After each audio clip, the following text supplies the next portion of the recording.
जी हाँ, नमस्कार दोस्तों, आपका स्वागत है हमारे YouTube channel study more by Saurabh पर। और दोस्तों, मैं हूं आपके साथ आपका अपना दोस्त सौरभ ओझा। देखिए दोस्तों, ये वीडियो आपके लिए तब बहुत इंपॉर्टेंट है अगर आपने यूपी पॉलिटेक्निक एंट्रेंस एग्जाम का फॉर्म भरा है तब। और हमारे चैनल आपके लिए बहुत महत्वपूर्ण हो जाता है क्योंकि हमारे चैनल पर आपको ऑल सब्जेक्ट की क्लासें मिल जाएंगी, काउंसलिंग से रिलेटेड पूरी इन्फॉर्मेशन मिल जाएगी और आपके लिए कौन सा कॉलेज बेहतर होगा, आपको कितने रैंक पर वो कॉलेज मिल जाएगा, पूरी जानकारी आपको हमारे चैनल पे लगातार मिलती रहेगी। आप हमारे चैनल को जरूर सब्सक्राइब कर लीजिए और हमारे व्हाट्सएप ग्रुप में ऐड होने के लिए नीचे डिस्क्रिप्शन में दी गई लिंक के माध्यम से हमारे व्हाट्सएप ग्रुप में ऐड हो जाइए। और अगर आपको किसी भी क्वेश्चन में कोई डाउट होता है तो आप हमसे डायरेक्ट पूछ सकते हैं। तो दोस्तों, आज हम इस वीडियो में बात करने वाले हैं चैप्टर केंद्रीय प्रवृत्ति की मापें। ठीक है, तो इस चैप्टर के अबाउट आज हम पूरा बात करने वाले हैं और समझने वाले हैं कि इस चैप्टर से कितने क्वेश्चन आते हैं और उन क्वेश्चन का टाइप्स क्या होता है, किस प्रकार के क्वेश्चन आते हैं। देखिए, पहली चीज तो एक चीज ये क्लियर कर दिया जाए कि इस चैप्टर से आपका संभवतः 2 क्वेश्चन आता है। मतलब 2 क्वेश्चन आने का मतलब इस चैप्टर से आपका 8 नंबर क्लियर होने वाला है। और अगर आप इस चैप्टर को पूरा हमारे इस वीडियो को स्टार्टिंग से लेकर लास्ट तक देख लेते हैं तो संभवतः आप वो 8 नंबर आसानी के साथ अचीव कर सकते हैं। तो आइए बढ़ते हैं आज की इस विशेष क्लास में। तो दोस्तों, जैसा कि सबसे पहले अब हम आपको इस केंद्रीय प्रवृत्ति की माप चैप्टर का कुछ इंट्रोडक्शन दे दें, तो आइए इसका देखते हैं कुछ मेन पॉइंट। इसमें क्या कहा गया है कि आंकड़ों का संग्रह कैसे किया जाता है, कलेक्शन ऑफ डाटा। मतलब आंकड़ों का संग्रह निष्कर्ष प्राप्त की ओर सांख्यिकी का पहला चरण है। मतलब संग्रह का क्या मतलब होता है, जैसे आपके पास कोई क्लासरूम है, एक एग्जाम्पल के तौर पर आप मान लीजिए उसमें आपके पास 30 स्टूडेंट हैं। जब आप उन 30 स्टूडेंट्स का मापेंगे वजन, हम मान लेते हैं कि आप उनका वजन किलोग्राम में मापते हैं, तो वही जो आप डाटा कलेक्ट करेंगे उसी को कहा जाता है कलेक्शन ऑफ डाटा। ठीक है, तो ये 2 प्रकार का होता है, प्राथमिक आंकड़ा और द्वितीयक आंकड़ा। उसके बाद आपका इस चैप्टर में यहाँ से आपका मेन पॉइंट स्टार्ट होता है कि आंकड़ों का जो वर्गीकरण होता है वो किस प्रकार से होता है। मान लीजिए उस क्लासरूम में जो 30 स्टूडेंट्स हैं उनमें कुछ स्टूडेंट्स का वजन जो है समान होगा, कुछ स्टूडेंट का वजन आगे पीछे होगा, मतलब किसी का अधिक होगा किसी का कम होगा। तो आप उसका क्लासिफिकेशन कैसे करेंगे, यहाँ से आपका ये मेन कॉन्सेप्ट और ये मेन चैप्टर स्टार्ट होता है। तो देखिए, सबसे पहले इसमें क्या आता है, आंकड़ों का वर्गीकरण उसके समानता एवं गुणों के आधार पर विभिन्न समूहों में बांटा जाता है। इसके मेन जो टाइप्स होते हैं वो होता है बारंबारता तथा संचयी बारंबारता। देखिए, बारंबारता क्या होता है, कोई आंकड़ा जितनी बार दोहराया गया हो वह उसकी बारंबारता अथवा आवृत्ति कहलाता है। मतलब आप फ्रीक्वेंसी, आवृत्ति को ही क्या बोलते हैं, हम बारंबारता बोलते हैं। बारंबारता की इंग्लिश भी फ्रीक्वेंसी होती है और इसकी अगर आप एक दूसरे परिप्रेक्ष्य में हिंदी देखेंगे तो वो भी आवृत्ति आपकी कहलाती है। जैसे अब बारंबारता क्या हो गया, आपको कोई डाटा दे दिया गया, यहाँ पर x y z है और यहाँ पर आपको बारंबारता जो दिया जाएगा वो x कितने टाइम है, x मान लीजिए 1 टाइम है और y कितने टाइम है, 2 टाइम है। तो यही आपका 1 और 2 यही कहलाता है बारंबारता। बट जब आपकी बात आती है कि संचयी बारंबारता क्या होगा, तो संचयी बारंबारता जो हो जाएगी वो पहले अंतराल के लिए 1 हो जाएगी, बट दूसरे अंतराल के लिए 1 + 2 मतलब 3 हो जाएगी। तो ये आपका होता है संचयी बारंबारता। प्रत्येक वर्ग अंतराल की अपनी बारंबारता में उससे पहले के वर्ग अंतरालों की बारंबारता के योग को जोड़ देने पर प्राप्त योगफल उस वर्ग अंतराल की संचयी बारंबारता कहलाती है। उसके बाद इस टाइप का एक क्वेश्चन एग्जाम में आपसे जरूर पूछा जाता है। आपको ऐसा कुछ एक पाई चार्ट दे दिया जाता है, इसमें आपसे चावल का भी पूछ सकता है कि चावल कितना है या गेहूं कितना है या फिर चना कितना है।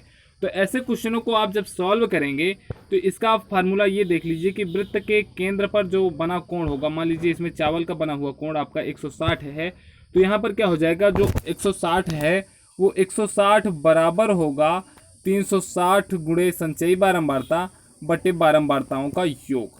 तो ये आपका मेन एक बहुत ही महत्वपूर्ण फार्मूला होता है। ठीक है, इस फार्मूले का आप कैसे यूज करेंगे इसे आगे हम आपको 1-2 एग्जाम्पल के माध्यम से समझाने वाले हैं कि आपको ये कैसे करना है।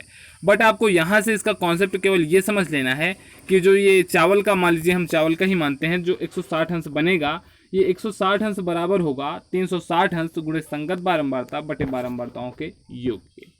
फिर उसके बाद इसमें एक महत्वपूर्ण आता है माध्यिका। देखिए, आपको एक क्वेश्चन संभवतः माध्यिका निकालने के लिए दिया जा सकता है कि आपको दे दिया जाएगा, कुछ डाटा दे दिया जाएगा, उसका आपको माध्यिका निकालना होगा। तो माध्यिका क्या होती है, माध्यिका आपका मीडियन होता है यदि इसमें देखिए आप माध्यिका कैसे निकालेंगे, यदि श्रेणी अवर्गीकृत है, माना प्रेक्षणों की संख्या n है, आंकड़ों को अवरोही या अवरोही क्रम में व्यवस्थित करते हैं। सबसे पहले आपको जो डाटा दिया जाएगा, जो आपको दिया जाएगा आंकड़ा, उसे आप या तो अवरोही या फिर आरोही क्रम में लिखेंगे।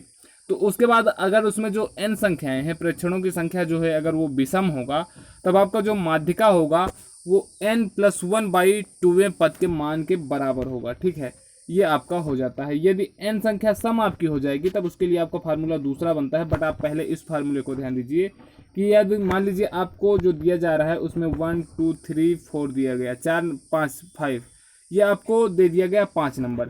इसका आपको माध्यिका जब निकालने को बोला जाए तो इसमें 5 नंबर हैं, n की वैल्यू हो जाएगी आपकी 5, तो यहाँ इसका माध्यिका क्या हो जाएगा 5 + 1/2 मतलब 3। तीसरा पद, इसमें तीसरा पद क्या होगा 1 2 3 मतलब 3 इसका माध्यिका कहलाएगा। बट अगर आपको n की संख्या सम दे दी जाए तो उसका जो फार्मूला होता है वो माध्यिका बराबर होता है n/2वें पद का मान प्लस n/2 प्लस 1वें पद का मान बाई 2। ठीक है, ये फार्मूला और ये फार्मूला दोनों बहुत ही महत्वपूर्ण है। अब इसके बाद बात आती है कि अगर आंकड़े जो आपको दिए जाएं वह श्रेणी असतत है, तो उसके लिए आपको जो फार्मूला लगाना है वो आपको इस प्रकार का फार्मूला है। यदि n विषम है तब माध्यिका n+1/2 2वें पद का मान हो जाएगा, और अगर n आपका जो n अगर आपका सम संख्या है तब n/2वें पद का मान प्लस n/2 प्लस 1वें पद का मान बटे 2। ठीक है, तो इस तरह से आप इसे कर सकते हैं। तो हम आपको ये सारी चीज़ें एक एग्जाम्पल के थ्रू बताएंगे, आपको हम समझाएंगे कि आपको कैसे उन क्वेश्चनों को करना है। फिर उसके बाद आता है बात आपका बहुलक मोड। यदि श्रेणी अवर्गीकृत होती है तो श्रेणी में अधिकतम बार जिस की पुनरावृत्ति रहती है उसी मान को हम बहुलक मान लेते हैं। मान लीजिए आपको दे दिया जाए 1 2 2 3 4, तो इसका बहुलक आपका देखिए आप 2 जो है वो 2 बार आया है, तो इसका बहुलक जो होगा आपका वो 2 हो जाएगा। इसके बाद इसमें यदि श्रेणी असतत है तो इसमें श्रेणी में अधिकतम बारंबारता वाले चर के मान को आप बहुलक मान लेंगे। यदि आपकी श्रेणी सतत है तो उसका एक ये मेन फार्मूला होता है, आप इस फार्मूले को ध्यान दे लीजिए क्योंकि इसी पर बेस्ड आपका क्वेश्चन संभवतः मिल सकता है आपको। यदि श्रेणी सतत है तो अधिकतम बारंबारता वाले वर्ग बहुलक वर्ग को ज्ञात करते हैं। उसके बाद इसमें जो फार्मूला हम लगाते हैं L प्लस F1 - F0 बटे F1 minus F0 minus F2 into H। अब यहाँ पर सब चीज़ें क्या होती हैं, L क्या होता है, L होता है बहुलक वर्ग की निम्न सीमा, H आपका क्या होता है बहुलक वर्ग का आकार, F1 आपका क्या होता है बहुलक वर्ग की बारंबारता, F0 क्या होता है बहुलक वर्ग से पहले वर्ग की बारंबारता, F2 क्या होता है बहुलक वर्ग से अगले वर्ग की बारंबारता। मतलब L1 जो होगा वो आपका निम्न बारंबारता, H जो होगा वो उसके बीच का डिफरेंस हो जाएगा, और F1 F0 जो होगी वो आपकी बारंबारता कहलाएगी, बारंबारता वर्ग से पहले की बारंबारता हो जाएगी, और F1 जो होगी वो बहुलक वर्ग की बारंबारता होगी। और इस प्रकार से आप इस फार्मूले की किसी सतत श्रेणी का बहुलक निकाल सकते हैं। तो आइए अब हम स्टार्ट करते हैं, एक एग्जाम्पल समझते हैं और एग्जाम्पल के थ्रू हम ये देखते हैं कि आपके जो क्वेश्चंस आते हैं वो किस प्रकार से आते हैं। आपको दिया गया है कि नीचे दिए गए पाई चित्र में एक व्यवसायी द्वारा विभिन्न मदों में खर्च की गई धनराशि का ब्यौरा है, जिसके लिए उसने कुल 1,08,000 खर्च किए हैं। रख रखाव का आपको मद ज्ञात करना है। देखिए क्वेश्चन आपके सामने है, आपका पाई चार्ट भी दिया गया है। अब आपको इसी पाई चार्ट के माध्यम से, जैसा कि हमने आपको भी थोड़ी देर पहले फार्मूला बताया था पाई चार्ट का, उसी के अकॉर्डिंग आपको रख रखाव का आपको मान निकालना है। तो देखिए आपको ऑप्शन दिया गया है, ठीक है। तो ऑप्शन आप पहले ना देखिए, पहले आप क्वेश्चन को फिर से समझ लीजिए कि आपको रख रखाव का जब मान ज्ञात करना है तो इसमें आपका रख रखाव का जो परसेंटेज है वो परसेंटेज 54 बन रहा है, मतलब परसेंटेज माफ़ कीजिएगा, जो एंगल बन रहा है वो 54 बन रहा है। और टोटल अमाउंट कितना है आपका 1,08,000 है। तो यहाँ से आप आसानी के साथ रख रखाव निकाल सकते हैं। तो देखिए उसे हम कैसे निकालेंगे यही आपको समझना है। मान लीजिए ये आपका मेन फार्मूला हो जाएगा, सेल्स एवं मार्केटिंग पर खर्च की गई धनराशि का आपका जो मेन फार्मूला बनता है किसी भी इस पाई चार्ट से किसी भी एंगल का जो मान होगा, मान लीजिए यहाँ से कच्चे माल का अगर आप मान निकालना चाहें या किसी भी चीज़ का मान निकालना चाहें तो उसका जो मेन फार्मूला होगा वो आपका हो जाता है θ/360 × n।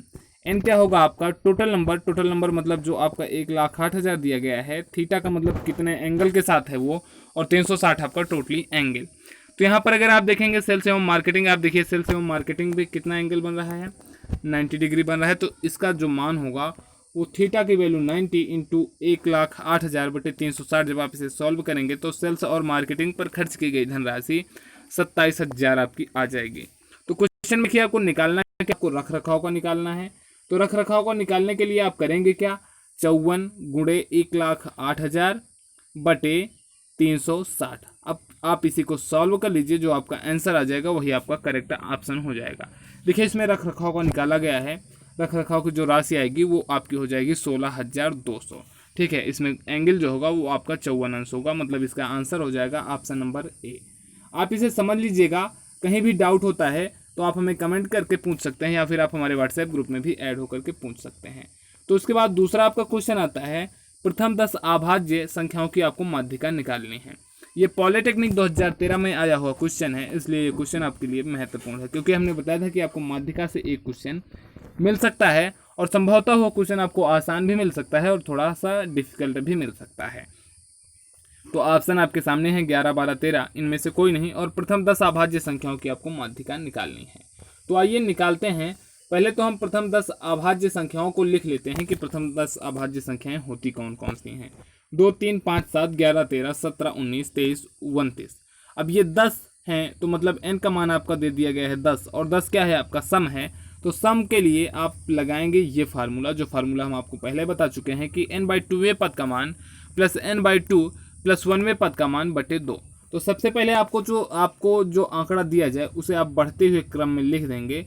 उसके बाद आप यहाँ से जब n/2 का मान निकालेंगे तो n का मान आपका 10/2 मतलब 5वें पद का मान। तो आप यहाँ से गिनिए, पहला पद, दूसरा पद, तीसरा पद, चौथा पद और 5वां पद, मतलब 11। और फिर n/2 प्लस 1 मतलब n/2 का मान 5वां पद प्लस 1 मतलब 6वें पद का मान। तो जब 5वां पद आपका हो गया 11 तो 6वां पद आपका हो जाएगा 13। तो आप इसी पे वैल्यू रख दीजिए, 11 प्लस 13/2 24/2 मतलब 12। आपकी जो माध्यिका हो जाएगी इसकी वो हो जाएगी आपकी 12। तो मतलब इसमें आप देखिए ऑप्शन नंबर आपका सही हो जाएगा बी। ठीक है, तो इस तरह से आप ऐसे क्वेश्चनों को आसानी के साथ कर सकते हैं। फिर उसके बाद आइए हम आपको दिखाते हैं अगला क्वेश्चन। ये क्वेश्चन आपका आवृत्ति से रिलेटेड है, मतलब इसमें आपको एक तरह से आप कह सकते हैं कि बारंबारता दिया गया है। एक कक्षा में 30 छात्रों की ऊंचाई निम्नवत है। आपको दिख रहा होगा कि 120 से 129 में, आवृत्ति 2 130 से 139 8, इस तरह से आपको आंकड़ा दिख रहा होगा। एक छात्र जिसकी ऊंचाई 144 सेंटीमीटर है, कक्षा में सम्मिलित होने पर माध्यिका में परिवर्तन होगा। देखिए इसमें आपको क्या करना है, इसमें आपको माध्यिका में परिवर्तन ज्ञात करना है जब उसमें एक एक्स्ट्रा छात्र जिसकी ऊंचाई 144 सेंटीमीटर है उसको अगर सम्मिलित कर दिया जाए। तो ये क्वेश्चन आपका पॉलिटेक्निक 2007 में आया हुआ क्वेश्चन है। ऑप्शन है आपका 0, 0.1, 0.2 और इनमें से कोई नहीं। तो देखिए आप एक चीज़ ये समझ सकते हैं कि यहाँ से सबसे पहले आप निकाल लीजिए कि टोटल आपके नंबर्स कितने हैं, टोटल आपकी माध्यिकाएं कितनी हैं, n की वैल्यू कितनी है। तो जब आप यहाँ से n की वैल्यू निकालेंगे तो 2, 8, 10, 10, 10, 20, 20, 7, 27 और 3, 30। n की वैल्यू आपकी आ गई 30। ठीक है, तो इसमें माध्यिका किस पद में होगा ये ज्ञात करने के लिए 30/2 करेंगे आप। तो 30/2 करेंगे तो आपका आ जाएगा 15, और आप यहाँ से देखिए 15 किस पद में आ रहा है। जब आप इसे करेंगे तो इसकी संचयी बारंबारता हो जाएगी 2, और फिर इस वाले की संचयी बारंबारता हो जाएगी 10, इसकी संचयी बारंबारता हो जाएगी 20। चूँकि यहाँ से 1 से 2 है, और फिर यहाँ से जब इसकी संचयी बारंबारता निकालेंगे इस पद की तो 8 और 2 10 हो जाएगा, और इस वाले की बारंबारता निकालेंगे तो 10 और 10 20। मतलब आपका n का मान आया था 15, और वो 15 किस वर्ग में है, 140 से 149 के बीच में है, क्योंकि यहाँ इसके बीच में 10 से 20 तक है। तो 15 10 से 20 के बीच में आता है, इसलिए जो 144 सेंटीमीटर का छात्र होगा वो इसी के बीच में सम्मिलित किया जाएगा।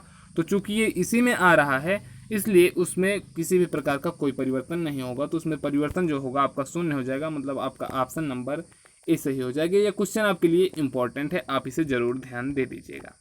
उसके बाद आपका अगला क्वेश्चन आता है, निम्नलिखित बंटन का माध्य आपको ज्ञात करना है। आपको आंकड़े दिए गए हैं कि 0 से 10 आवृत्ति 2, 10 से 20 आवृत्ति 8, 20 से 30 30, 30 से 40 12, 40 से 50 3। आपको ये मान दिया गया है, आपको ऑप्शन दिया गया है, ये इसमें आपको बंटन का माध्य ज्ञात करना है। तो सबसे पहले देखिए आप करेंगे क्या, ये क्वेश्चन आप बिल्कुल आसानी के साथ और अपने माइंड को कंसंट्रेट करके अच्छे से समझ लीजिए। आपको वर्ग अंतराल दिया गया है, आपको बारंबारता दी गई है। आप जब वर्ग मध्यमान निकालेंगे तो वर्ग मध्यमान मतलब इस जो आपको वर्ग अंतराल दिया गया है 0 से 10 के बीच में, 10 से बीच में, अगर आप इसका मध्यमान निकालते हैं तो ये आपका हो जाएगा 0 + 10/2, तो आपका आ जाएगा 5। जस्ट बिल्कुल इसी प्रकार से अगर आप इस 10 से 20 वाले का निकालेंगे तो 20 और 10 30/2 मतलब 15 आ जाएगा।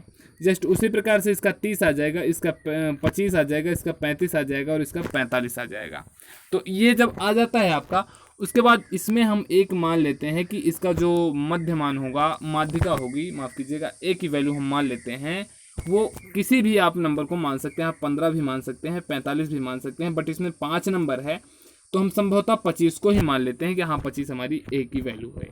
तो जब ए की वैल्यू आपकी मिल जाती है तो ए की वैल्यू मिलने के बाद हम इसमें एक और कॉन्सेप्ट जोड़ते हैं, डी का जो मान होता है वो x - a के बराबर होता है। x क्या होता है, आपका वर्ग मध्यमान होता है, और a आपका जो होता है जो हमने माना हुआ है वो। तो जब आप x - a की वैल्यू निकालेंगे तो x का मान आपको दिया गया है यहाँ पर 5, और 5 - 25 करेंगे तो -20, 15 - 25 करेंगे तो -10, 25 - 25 करेंगे तो 0, 35 - 25 करेंगे तो आपका 10, और जब आप 45 - 25 करेंगे तो आपका आ जाएगा 20। जब आपको डी की वैल्यू भी मिल जाए तब आपको इसमें एफ डी ज्ञात करना है। जब आप एफ और आपको डी की वैल्यू मिल जाए तो आप यहाँ से एफ डी ज्ञात कर लीजिए, और फिर एफ डी की वैल्यू ज्ञात होने पर आप इसकी टोटल फ्रीक्वेंसी ज्ञात कर लीजिए, मतलब इसके आवृत्तियों का योग, बारंबारताओं का योग, तो जोड़ेंगे आप 55 आ जाएगा। और फिर एफ डी को जब आप जोड़ लेंगे तो एफ डी की वैल्यू आपकी मिल गई 60। तब आपको मध्यमान इसमें ज्ञात करना है, समांतर माध्य ज्ञात करना है। तो समांतर माध्य का फार्मूला आप, जब आपको आवृत्तियाँ दी गई हों और वर्ग अंतराल दिया गया हो, तो आप इसी फार्मूले को ध्यान में रख लीजिए कि आपका जो समांतर माध्य होता है वो होता है a + sigma F D by sigma F. A की वैल्यू आपने मानी है 25, एफ डी की वैल्यू आपने मानी है 60, आपको यहाँ से मिल गया है, और एफ सिग्मा एफ की वैल्यू आपको मिली है 55। जब आप इसे सॉल्व करेंगे तो 26.09 इसका मान लगभग आएगा। तो इसमें आपका ऑप्शन सही हो जाएगा 26.09, मतलब ऑप्शन नंबर सी। तो इस तरह से दोस्तों आप ऐसे क्वेश्चंस को कर सकते हैं। हमारे चैनल पे आपको बिल्कुल वैसे ही क्वेश्चन करवाए जाएंगे जो कि एग्जाम के दृष्टिकोण से महत्वपूर्ण हैं। तो फटाफट चैनल को सब्सक्राइब कर लीजिएगा, अपने दोस्तों में शेयर कर दीजिएगा, हमारे व्हाट्सएप ग्रुप में नीचे डिस्क्रिप्शन में दी गई लिंक के माध्यम से जरूर ऐड हो जाइएगा। तो नमस्कार, जय हिंद। इंतजार कीजिए हमारे अगले वीडियो का। तब तक के लिए दोस्तों जय हिंद।